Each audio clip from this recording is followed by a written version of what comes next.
Amados irmãos e amadas irmãs, na pré-eleição anterior, relativa a esta série,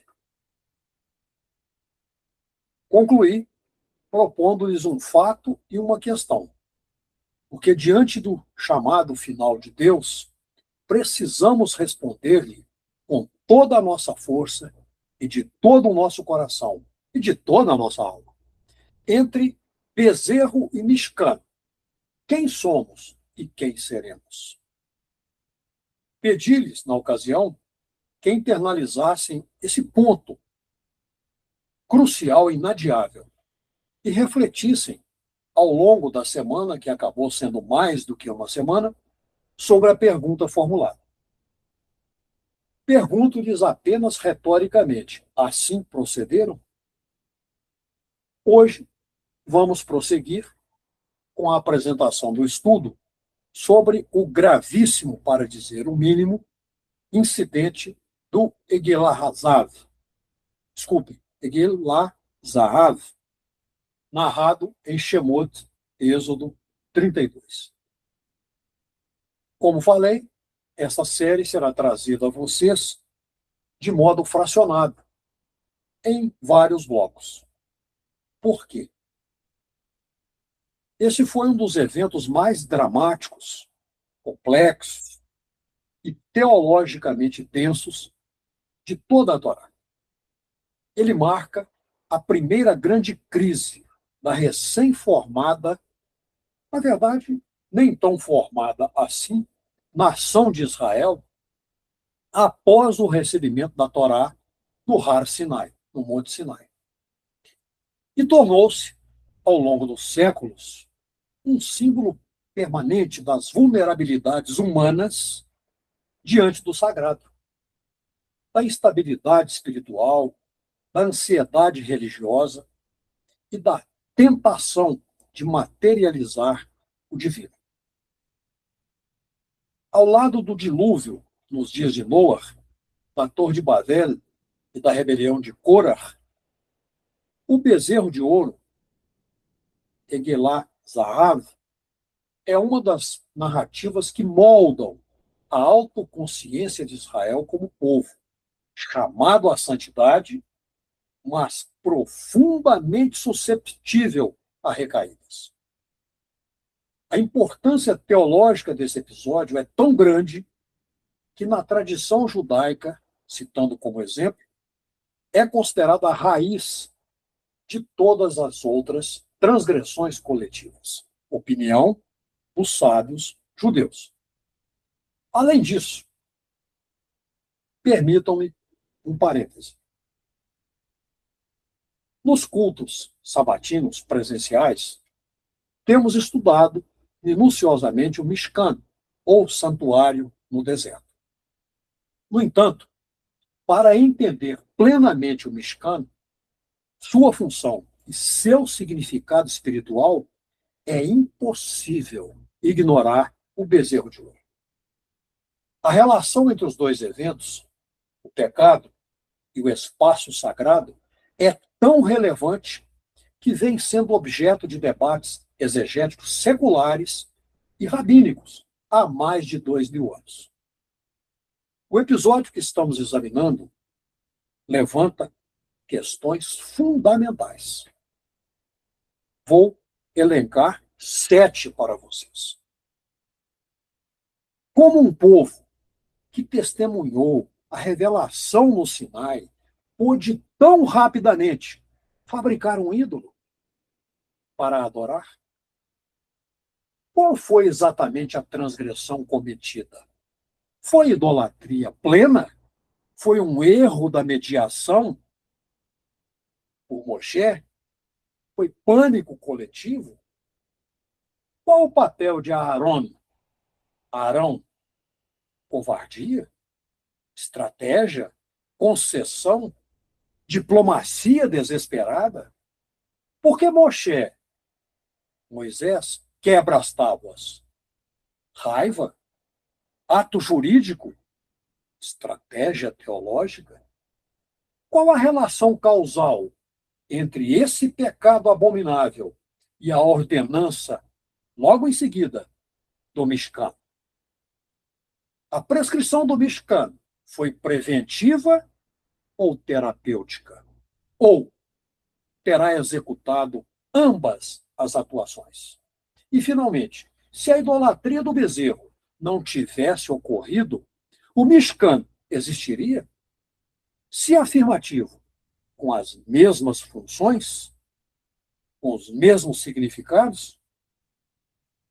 Neste estudo, procuraremos responder a esses questionamentos de forma pormenorizada, o mais rigorosa que pudermos e de forma abrangente. Mas antes de avançarmos, é preciso que analisemos alguns aspectos de alta relevância. Primeiro, podemos dizer que o bezerro de ouro revela um tema antropológico mundialmente recorrente na história.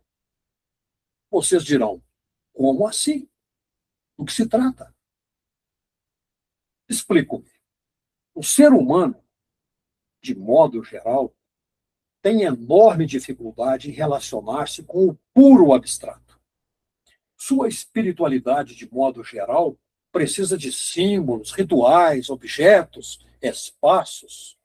Sem isso, sobrevém a ansiedade odiosa, desorganizada.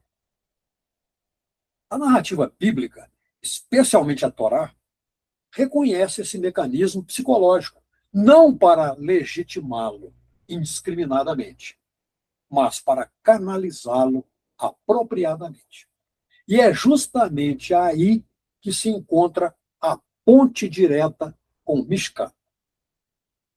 Iremos aprofundar essa abordagem ao longo da exposição. Não se apoquentem. A singularidade do pecado cometido pelos israelitas é um segundo fator que precisamos analisar. Sim, pois o pecado do bezerro de ouro é único na tradição judaica. Por quê? Ocorreu somente 40 dias após a revelação do Sinai. A transgressão não foi individual, mas coletiva. A ameaça divina foi a destruição da nação inteira. E isso exigiu a intercessão extrema de Moshe. Tudo isso reconfigurou o relacionamento entre Israel e seu Elohim para sempre. Influenciou toda a legislação sacerdotal e ritual subsequente. Portanto, amados irmãos e amadas irmãs, muitos sábios judeus, mas não todos, isso será abordado, têm afirmado que esse pecado, devido à sua gravidade e profundidade, recebeu do Altíssimo Deus um tratamento intensivo, contínuo, qual o Mishkan e seus rituais de expiação.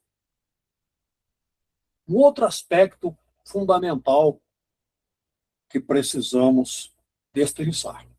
O Mishkan é apresentado em Shemot, Êxodo 25:31, como um local de habitação da Shekhinah, a presença de Deus, um espaço ritual de expiação, um centro pedagógico, um antídoto para o caos religioso e uma forma legítima de materialização do sagrado, porque é autorizada pelo próprio Deus.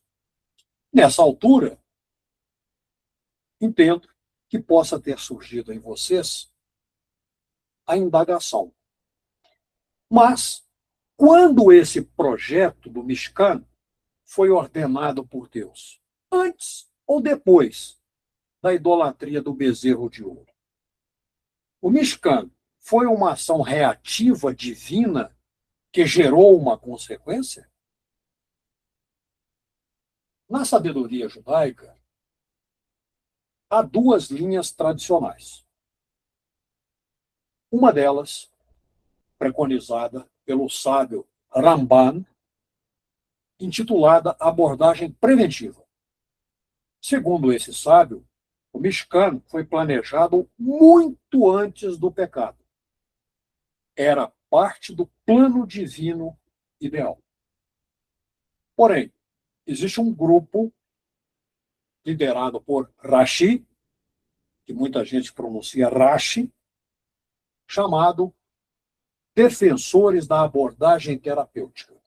Segundo esse contingente de sábios, o Mishkan foi ordenado depois do pecado. Foi um remédio espiritual para tratar o trauma da idolatria. Temos agora uma análise fundamental. O que diz a sã doutrina contida na palavra de Deus a respeito dessa questão? Na presciência contida na onisciência, atributo privativo do Criador, há um plano perfeito de redenção e nova criação, concebido de modo atemporal na eternidade, cujo detalhamento somente o Altíssimo Deus conhece, e põe em marcha, em nosso tempo, conforme sua vontade e seu soberano juízo.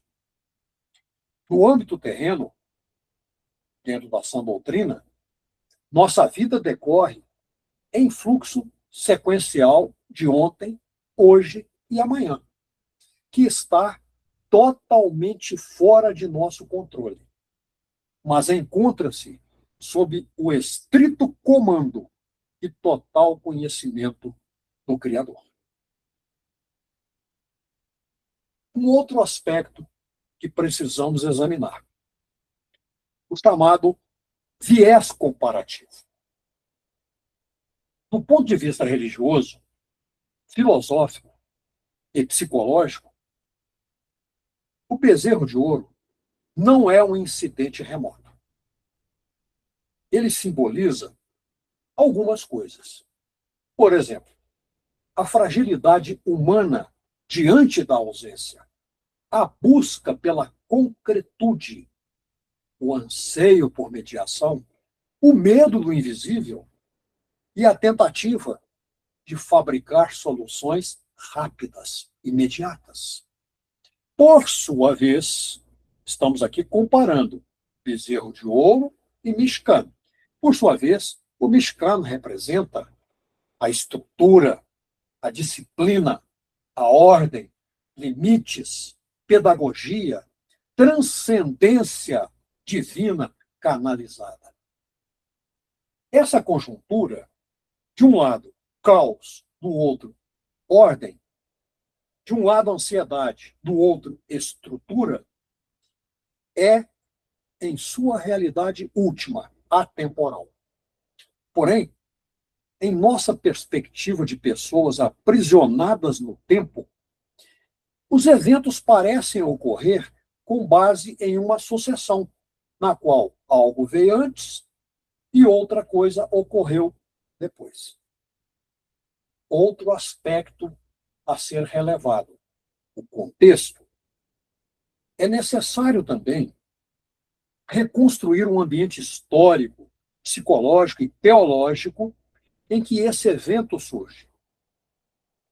Por quê? O Sinai não é apenas o palco onde ocorre a quebra da aliança.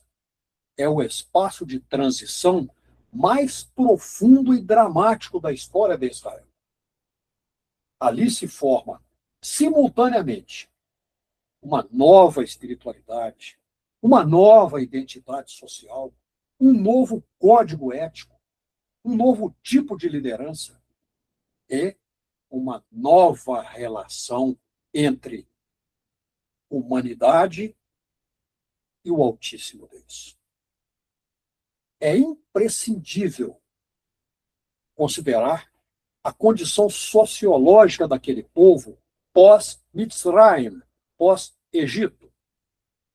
A primeira descrição, pós êxodo de Israel é a de um povo com algumas características marcantes.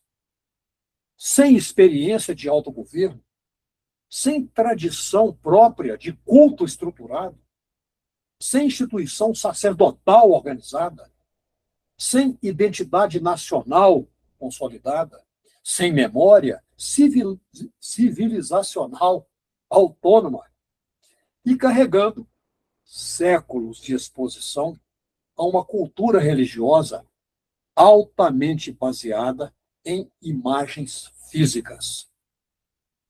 Tudo isso acarretando a chamada contaminação simbólica da religião egípcia. Por quê? Durante séculos, Israel esteve exposto ao universo teológico egípcio, que era marcado por deuses zoomórficos, Ra, Osíris, Anubis, etc., culto a imagens vivas e estátuas sagradas, rituais sensoriais exuberantes, sacerdócio mágico e devoção centrada em ícones visíveis. Além disso, é teologicamente impossível, pelo menos na minha opinião, compreender o Eguilá Sahav, o bezerro de ouro, sem considerarmos o culto de Apis, o touro sagrado do Egito, Mitzrayim, a iconografia bovina, usada como representação de força vital, fertilidade e liderança. Na mentalidade egípcia, esse touro, quer dizer, o touro de modo geral, não era meramente um animal. Era um portal para o divino. Exatamente o que o povo buscou ao fabricar aquele bezerro de ouro. Mais um aspecto. O sexto, a revelação de Deus, que se mostrou como a mais anti-idolátrica da história. Por quê? A manifestação divina do Sinai, em Shemot, Êxodo 19, 20, tem uma característica singular. Deus, o Altíssimo Deus, único Deus vivo e verdadeiro, revela-se por meio de voz, não pelo uso da imagem. Isso foi um choque. E essa escolha não é acidental. Ela constitui o próprio núcleo da emuná, ou fé hebraica. Se formos a Devarim, Deuteronômio 4:12, leremos: ouviste a voz, mas não vistes nenhuma forma. Ou seja, em um mundo no qual o sagrado era sempre representado visualmente, o verdadeiro e soberano Deus inaugura uma espiritualidade completamente nova. Impactante. Imaginemos o solavanco emocional sobre aquela gente. No mínimo, um trauma diante daquela transcendência. Lembremos que a revelação divina foi acompanhada por trovões, relâmpagos, fumaça, terremoto, som ensurdecedor de chofar. E como reage Israel? Com pavor? Isso está registrado em Shemot, Êxodo 20, 19, em que o povo diz a Moshe: fala tu conosco e ouvir-te-emos, mas não fale Deus conosco, para que não morramos. No Sinai, o povo pediu mediação humana. Estava em contato direto com o Altíssimo Deus, mas pediu mediação humana. E foi ali que Moshe passou a ser percebido como uma espécie de corpo visível do Deus invisível. E esse fato terá consequências diretas no bezerro de ouro. Israel dependia dele, Moshe, emocionalmente, espiritualmente e existencialmente. Sétimo aspecto que quero ressaltar: a estrutura jurídica da aliança.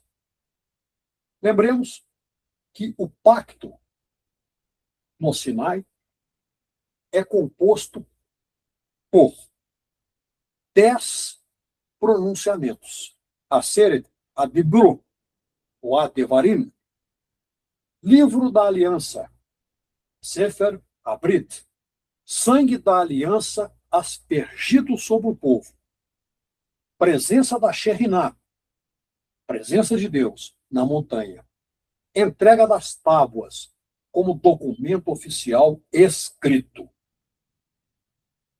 A narrativa da Torá enfatiza que Israel aceitou a aliança antes de conhecer todas as suas cláusulas. Isso foi um ato de confiança extrema, mas também uma fonte de ansiedade diante do desconhecido, que isso não pode ser desconsiderado. Oitavo aspecto: a ascensão de Moshe ao Sinai e o vazio de sua ausência. Como assim? Quando Moshe sobe a montanha e lá permanece por 40 dias, embora haja uma controvérsia a respeito dessa contagem, há quem afirme que o povo errou, pois deveria ter contado a partir do dia seguinte, mas o que importa é que durante essa ausência prolongada, vários fatores combinaram-se.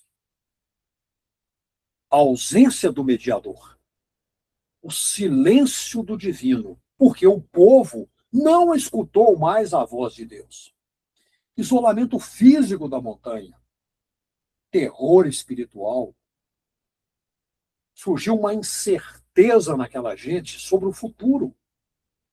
E veio à tona a memória cultural egípcia, de deuses assim chamados, representados visualmente.